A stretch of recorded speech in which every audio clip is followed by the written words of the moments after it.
Baik, Assalamualaikum warahmatullahi wabarakatuh. Yang saya hormati Kepala Bidang PAUD Kabupaten Mamuju Tengah, yang saya hormati Bapak Ibu narasumber pada kegiatan bimbingan teknis kesiapan bersekolah, yang saya hormati peserta bimbingan teknis kesiapan bersekolah Kabupaten Mamuju Tengah. Ibu yang saya hormati, pada kesempatan ini saya akan memaparkan materi terkait dengan toolkit atau bahan ajar program transisi PAUD SD.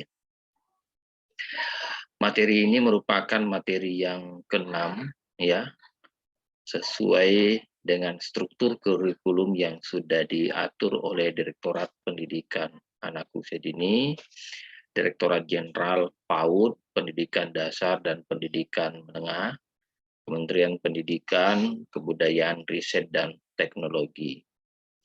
Moga-moga ibu-ibu tidak bosan mendengarkan paparan materi dari saya terkait dengan program transisi PAUD SD ini. Karena tujuan akhir tentu kegiatan kita terkait dengan kesiapan bersekolah ini, yakni dibentuknya nanti Forkom atau Forum Komunikasi PAUD dan SD, yang dimana diantaranya yang masuk dalam struktur organisasi nantinya adalah 2 orang dari narasumber UPT, di mana saya, Haryanto Baharudin, dengan Ibu Jumrana nanti, yang insya Allah akan bergabung dalam struktur organisasi Forkom atau Forum Komunikasi PAUD dan SD. Baik, Ibu, kita mulai ya.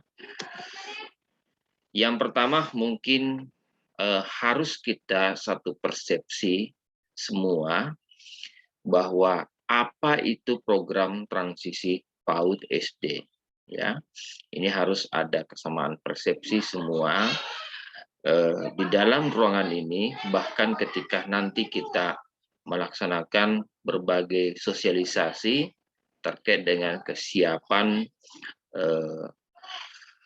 bersekolah ini. Yang pertama, kalau kita melihat pengertiannya, program transisi PAUD SD ini berisi proses, ya, program yang berisi proses untuk mendukung kesiapan belajar bagi anak usia dini yang akan memasuki jenjang sekolah dasar. Kata kuncinya adalah proses, ya. Proses apa saja yang mendukung kesiapan anak usia dini untuk memasuki pendidikan selanjutnya, baik itu mentalnya maupun secara kognitifnya, semuanya harus siap, ya. Nah, tugas kita adalah sebagai pendidik PAUD adalah menyiapkan hal itu semua sehingga ketika anak-anak kita memasuki jenjang sekolah dasar, mereka akan lebih siap secara mental, mereka lebih siap secara fisik, dan secara emosional mereka tentu lebih siap. Yang selanjutnya, proses ini dapat mempengaruhi keberhasilan anak dalam melakukan penyesuaian di jenjang pendidikan dasar.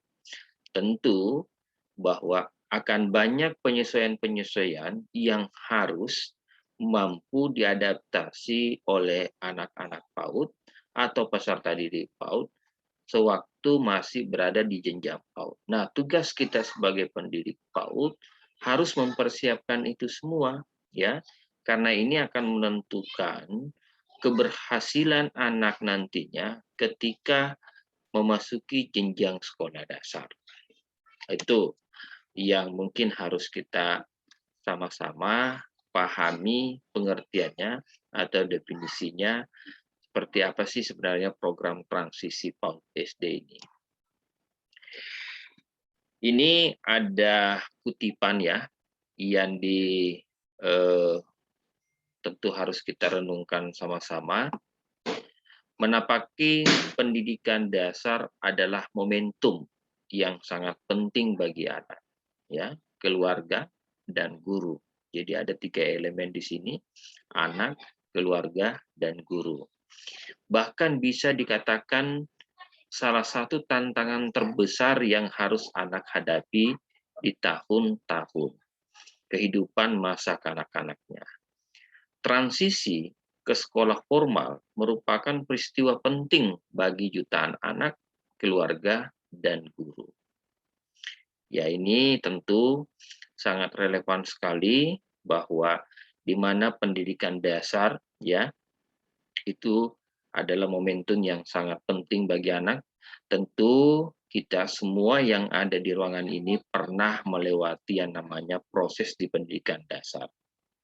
Masih ingatkah kita ketika orang tua kita, ketika ibu kita, ayah kita mengantarkan kita pertama sekali masuk di sekolah dasar, pasti masih ingat. Saya juga masih mengingat sewaktu pertama sekali saya diantar oleh ayah saya memasuki gerbang sekolah dasar. Rasa-rasanya pada waktu itu kalau kita flashback ke belakang ya, coba mengingat kembali bagaimana sih sebenarnya perasaan kita sewaktu memasuki gerbang sekolah ya. Tentu ada perasaan ragu, ada perasaan takut ya, ada perasaan cemas ya. Karena kita akan menghadapi lingkungan yang baru ya. Kita akan bergaul dengan teman yang baru. Kita akan bergaul dengan guru yang sama sekali atau mungkin saja kita belum pernah kenal. Itu semua yang akan dihadapi oleh anak-anak didik kita ketika memasuki jenjang sekolah dasar atau pendidikan formal. Baik, Ibu-Ibu, saya lanjut. Mengapa program transisi PAUD SD penting?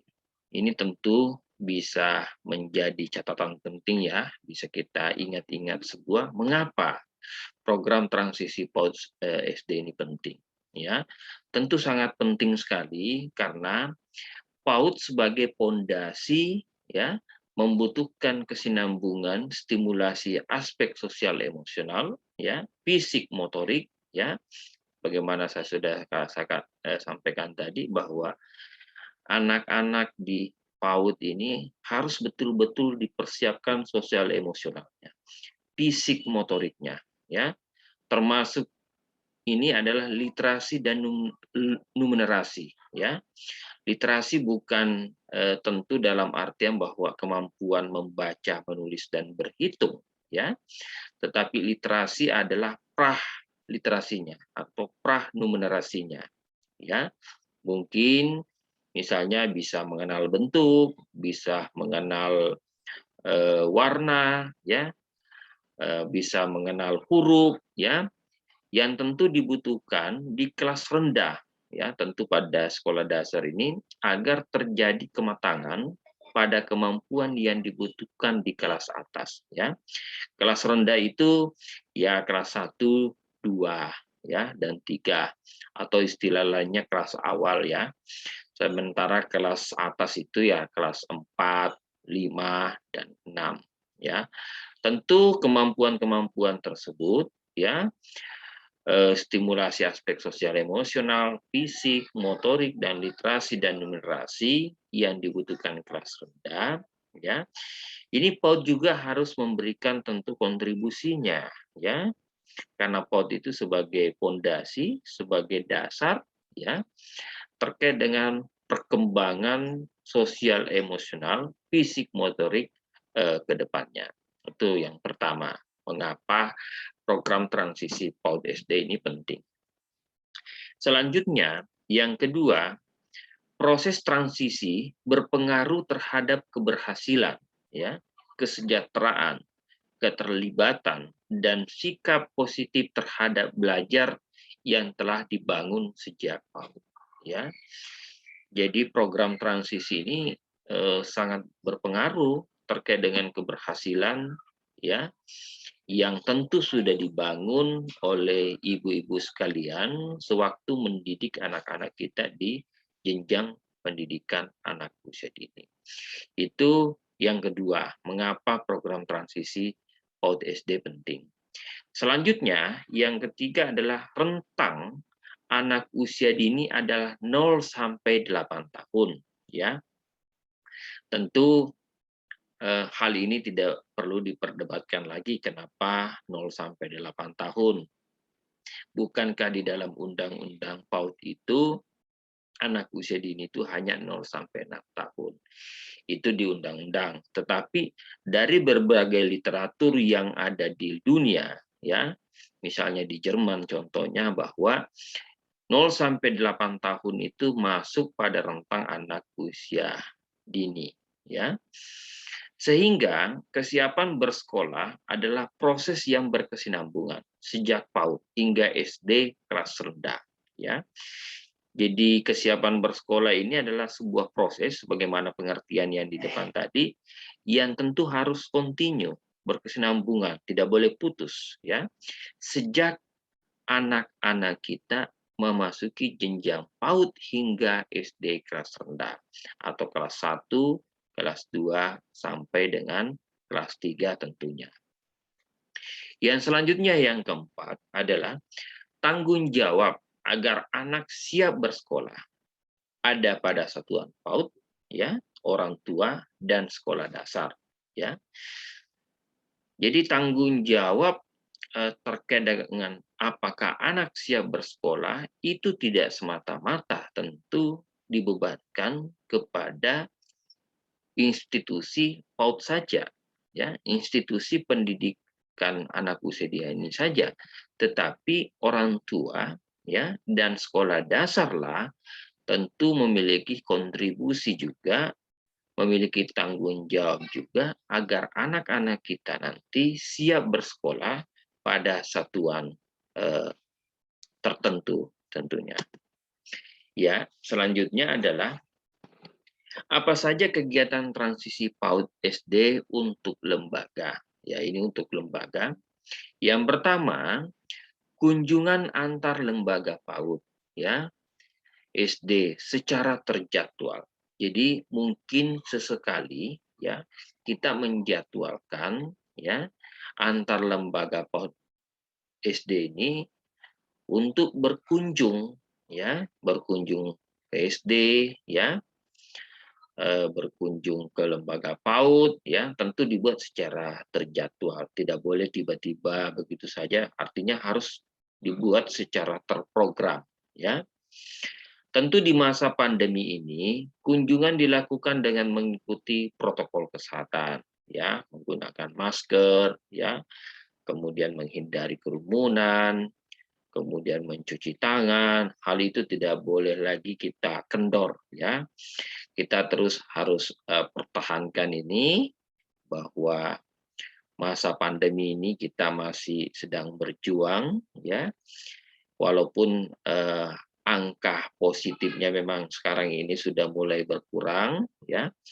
Level-level PPKM tadinya level 3 sudah mulai turun, ya, di daerah Jawa tadinya level 4 sudah turun ke 3, ya, bahkan sudah berada posisi kedua. Tentu ini kita harus patut syukuri semua, dan yang paling terpenting adalah kita mampu menjaga protokol kesehatan dengan baik, karena ini untuk kebaikan kita bersama tentunya ibu-ibu sekalian. Yang kedua adalah program sehari bergabung di SD kelas rendah, ya. Jadi harus ada program, ya, di mana anak PAUD, ya, bergabung di kelas, ya, di SD kelas rendah kelas 1 atau kelas 2. Tujuannya apa? Supaya anak-anak kita di PAUD ini juga memahami kondisi seperti apa sih situasi pembelajaran yang terjadi di SD, ya. Seperti apa sih lingkungan sekolah yang ada di SD, bagaimana yang selama ini anak-anak PAUD makan menggunakan bekalnya, ya, yang sudah disiapkan oleh orang tuanya, tidak perlu ke kantin tapi makan makalnya di dalam kelas, ya. Nah, kalau di SD ini kan budaya mereka atau lingkungan sekolah mereka itu disiapkan kantin ya. Nah, ini semua harus dikenalkan kepada anak-anak PAUD. Jadi ketika nanti mereka ingin masuk sekolah dasar, mereka sudah punya bayangan bahwa di SD itu berbeda loh dengan di PAUD. Kalau di PAUD makan bekal ya, sama-sama makan ya dengan teman-teman yang dipimpin oleh ibu guru, dan makannya itu biasanya terjadwal secara bersamaan. Tentu ketika memasuki anak pada jenjang SD, di mana pada waktu itu, di mana lonceng keluar main atau waktu istirahat sudah berbunyi, maka anak-anak semua makannya di kantin. Ya, tentu hal-hal itu perlu penyesuaian dan perlu dikenalkan sejak awal kepada anak-anak usia dini. Nah, program-program ini, ya kegiatan-kegiatan transisi PAUD SD ini perlu dilakukan oleh lembaga. Tentu atas kerjasama dengan institusi satuan pendidikan di SD, ya. Tentu karena ketika terbentuk nanti forum komunikasi PAUD SD ini, di dalamnya tidak hanya pendidik PAUD saja, tetapi di dalamnya harus ada pendidik sekolah dasar, khususnya yang kelas rendah tentunya, ibu-ibu sekalian. Baik, ini contoh-contoh ya kunjungan ke SD, di mana anak PAUD berkunjung ke SD, ya. Ini tentu foto-foto ini sangat real ya, real sekali. Bisa ibu-ibu sekalian melihat ada 6 foto ya. Terlihat di sana ada anak PAUD yang sedang bercengkrama dengan anak SD ya. Terlihat ada anak PAUD di sana sedang memperhatikan ya, tentunya kakak-kakaknya yang sudah lebih awal masuk di SD. Tentu situasi ini pada saat anak PAUD kunjungan ke SD, mereka akan lebih senang ya, karena mereka tidak mereka pasti punya pikiran sendiri bahwa seperti apa sih situasi belajar yang ada di sekolah dasar ya, seperti apa. Nah, kebingungan-kebingungan ini atau rasa kepenasaran ini harus kita jawab, harus kita fasilitasi kepada anak-anak didik kita di jenjang PAUD.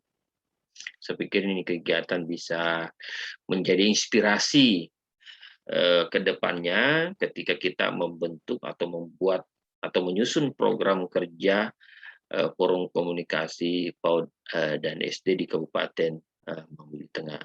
Tentu saya bersama dengan Ibu Jumrana akan terus bersama-sama dengan Bunda sekalian, dengan kepala bidang, bagaimana supaya program ini berhasil ya, berjalan sesuai dengan petunjuk yang telah disusun oleh Direktorat Pendidikan Anak Usia Dini tentunya. Ini saya pikir contoh-contoh di mana anak ya diajak, anak PAUD ini diajak untuk melihat kantin yang ada di sekolah dasar ya, diajak untuk melihat foto-foto yang ditempel di dinding ya. Ini bisa ibu-ibu perhatikan ya. Kegiatan-kegiatan ini tentunya harus dikenalkan kepada anak-anak SD ya, anak-anak PAUD. Tentu situasi ini menyenangkan ya, kondisi ini menyenangkan bagi anak usia dini. Ya, tentu kalau ini bisa dikoordinir dengan baik, bisa dikomunikasikan dengan baik, maka guru-guru yang ada di SD, semua warga sekolah yang ada di SD akan menerima kunjungan tersebut dengan positif tentunya, ibu-ibu sekalian. Yang ketiga, kegiatan yang ketiga bisa kita lakukan adalah proyek mencari informasi mengenai SD, itu dilakukan secara berkelompok ya. Proyek juga dapat melibatkan orang tua. Jadi proyek untuk menggali informasi ya mengenai apa yang ada di SD ya. bisa dicoba juga oleh ibu-ibu guru sekalian yang ada pada jenjang pendidikan anak usia dini. Tentu ada catatan yang harus kita perhatikan. Yang pertama, lembaga dapat mengembangkan bentuk kegiatan transisi lainnya sesuai dengan kondisi yang ada tentunya ya. Kedua adalah forum komunikasi PAUD SD dapat berdiskusi mengenai bentuk kegiatan transisi lain yang dapat dilakukan oleh lembaga. Tentu kegiatan program atau program-program Forkom PAUD SD ini nanti dibuat by desain saja ya, tidak harus kemudian sama seperti slide sebelumnya saya tampilkan ya. Tentu banyak ide-ide kreatif ketika sudah terbentuk nanti Forkom ini di Kabupaten Maluku Tengah, apa saja sih program-program yang harus kita buat ya dalam rangka mempersiapkan anak masuk atau anak PAUD masuk di SD. Oke, selanjutnya adalah kegiatan yang keempat bisa kita lakukan adalah kegiatan sosialisasi ya dan diskusi untuk orang tua yang memiliki anak usia PAUD dan SD kelas rendah. Jadi ini perlu kita juga sosialisasikan ya untuk orang tua yang memiliki anak usia PAUD ya, usia 4 sampai 6 tahun dan SD kelas rendah itu status kelas 1 atau kelas 2 ya. Yang berikutnya adalah workshop terprogram bagi guru PAUD dan SD. Ini workshop dapat dilakukan secara daring ya, ini atau menggunakan Zoom atau Google Meet karena ini memang zamannya sekarang karena pandemi ya, atau luring ya, luring atau tatap muka ya yang familiar mungkin kita kenal dengan memperhatikan lagi-lagi adalah protokol kesehatan ya. Itu saya pikir sesuatu yang harus kita selalu taati dan penuhi ibu-ibu sekalian bahwa protokol kesehatan itu sangat penting untuk terus kita lakukan. Baik, yang berikutnya adalah apa saja kemampuan yang harus dikuatkan untuk anak di masa transisi ini ya.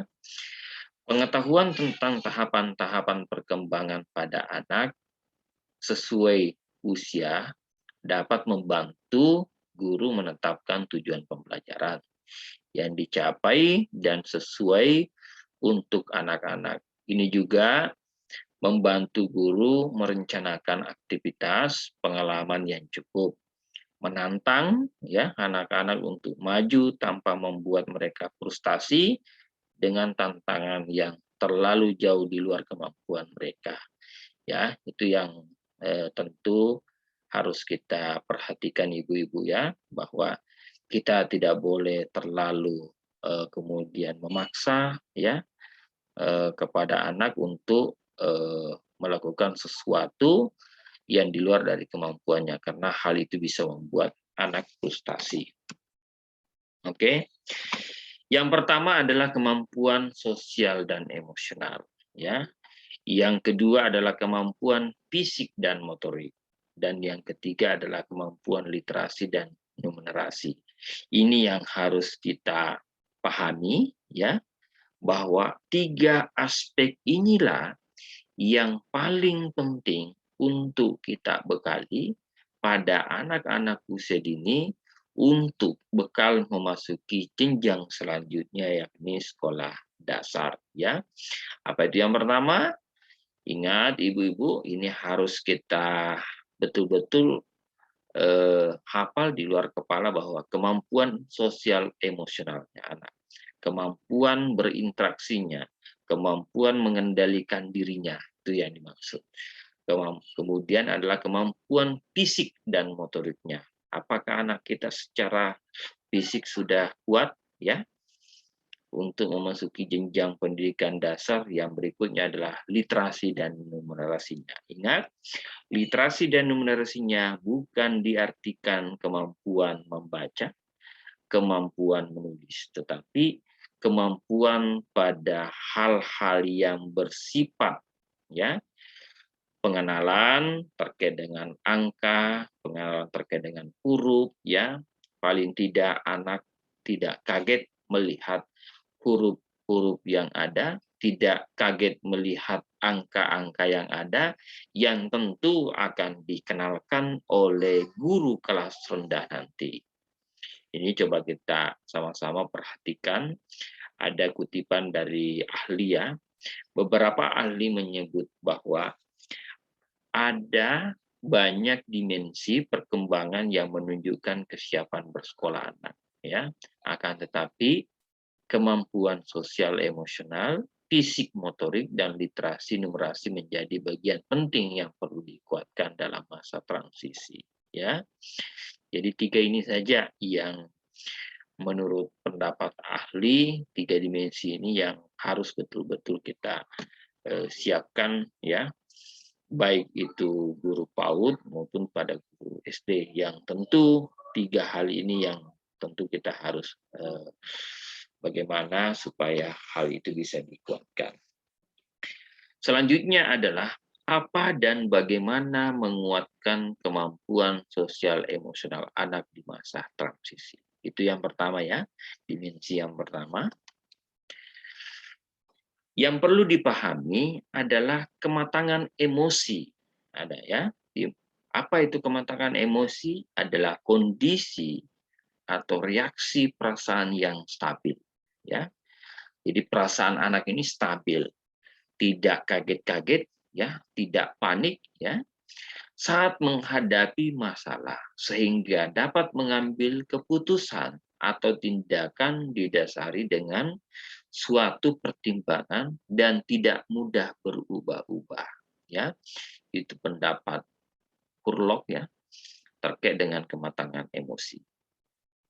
Selanjutnya, karena ada 2 dimensi di sini, ya, kematangan sosial emosional, ya. Yang berikutnya adalah kematangan sosial adalah kemampuan seseorang untuk mengatur diri, ya. Tadi kalau emosi adalah kondisi atau reaksi perasaan yang stabil, kalau sosial ini adalah kematangan diri, ya, untuk mengatur diri. Kemampuan melibatkan diri dalam kegiatan yang mengarah pada kemandirian, ya. Jadi sosial emosional ini diarahkan bagaimana supaya anak-anak memiliki kemandirian, ya. Misalnya kemandirian dalam hal apa? Misalnya dalam hal ketika ingin makan, mereka mandiri ke kantin sendiri, ya. Kemudian mengeluarkan duit sendiri, ya. Membayar sendiri pada kasir misalnya, ya. Kemudian ketika mereka terjatuh, mereka bangun sendiri tanpa dibantu oleh orang lain, ya. Tentu itu semua hal yang harus disiapkan. Nah, selanjutnya kalau tadi adalah pengertiannya, selanjutnya mari kita sama-sama melihat seperti apa sih ciri-ciri kematangan sosial dan emosional anak ini di masa transisi, ya. Yang sebelah kiri adalah kematangan sosial, ya. Ada 4 poin tentunya pada kematangan sosial ini. Yang pertama adalah percaya kepada kekuatan diri, ya. Percaya bahwa kita memiliki kekuatan, ya. Kita memiliki kekuatan untuk bisa mandiri. Yang kedua adalah berempati, peduli terhadap temannya, ya. Peduli terhadap sesama. Yang berikutnya adalah perhatian kepada orang lain. Dan yang terakhir adalah mengatasi masalah dengan teman atau dengan orang.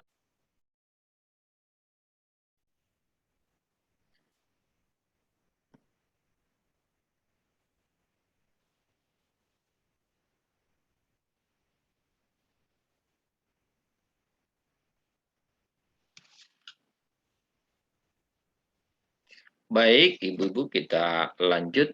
Tadi ada kendala, ya. Tadi sudah saya sampaikan seperti apa ciri-ciri terkait dengan kematangan sosial. Mari kita lihat, Ibu-ibu sekalian, terkait dengan kematangan emosional, ya. Kematangan emosional juga ada 4.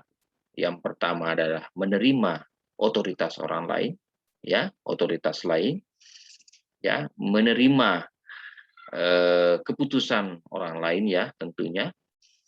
Kemudian tidak terikat pada figur tertentu, ya, kematangan emosi. Kemudian mematuhi peraturan yang ada di sekolah tentunya, ya, apa saja peraturan-peraturan yang ada di sekolah, tentu banyak, ya. Kalau dulu sewaktu saya sekolah, peraturan-peraturan di sekolah itu dibuat, misalnya ada jadwal piket membersihkan, ya, si ini waktunya menyapu, ya, si itu besok lagi waktunya menyapu, ya, tentu hal-hal itu. Kemudian yang berikutnya adalah eh, belajar waktu yang sudah ditentukan dan bermain sesuai waktu yang sudah ditentukan. Nah, peraturan-peraturan ini tentu harus kemudian dipatuhi oleh semua warga sekolah. Kemudian mengatasi masalah dengan diri sendiri dan teman.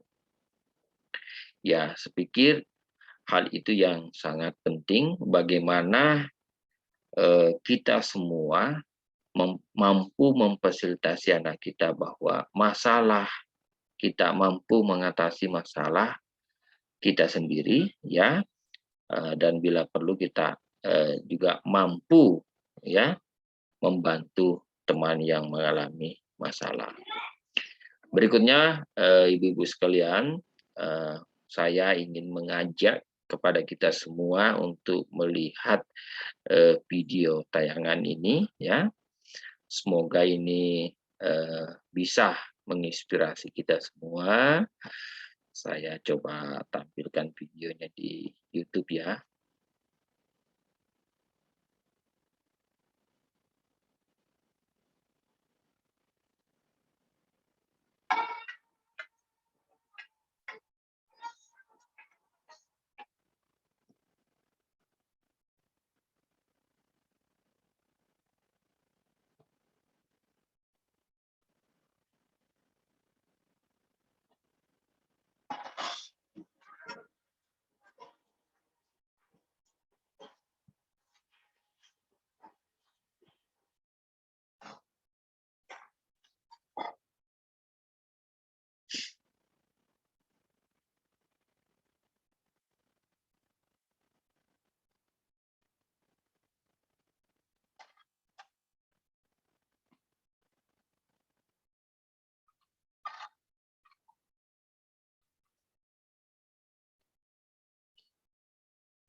Ya, baik Ibu-ibu sekalian, terima kasih atas perhatiannya telah menyimak video ya, video pembelajaran di kelas rendah tadi.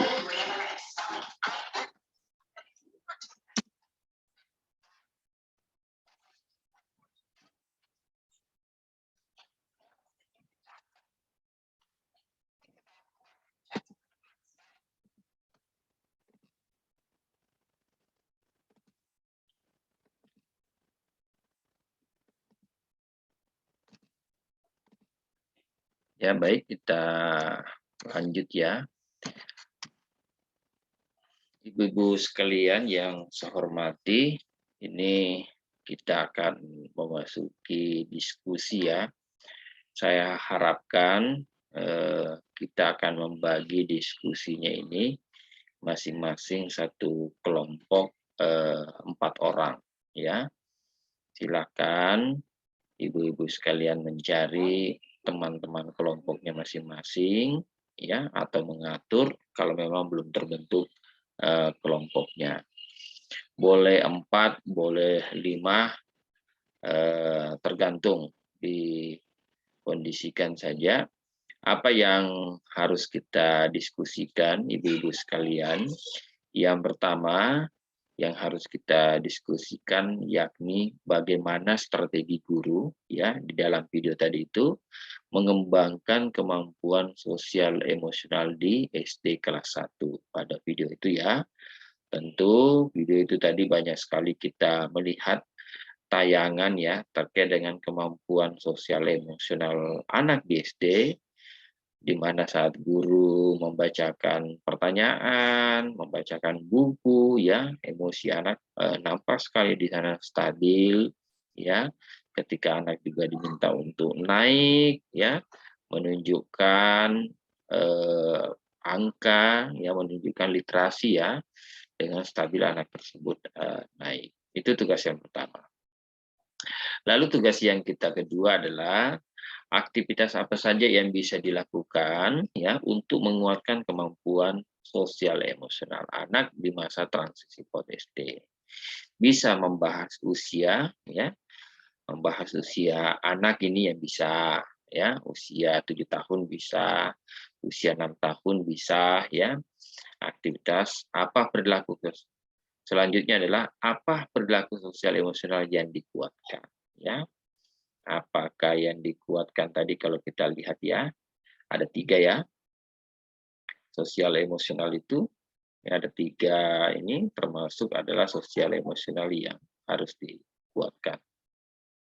Itu ibu-ibu sekalian, waktunya mungkin cukup 20 menit ya dari sekarang ya, bisa kita untuk mendiskusikan video yang baru saja ditayangkan ya. Kalau begitu saya istirahat dulu selama 20 menit sambil ibu mengatur kelompoknya masing-masing ya, kemudian menjawab 2 pertanyaan kunci ya yang tentu terdapat dalam video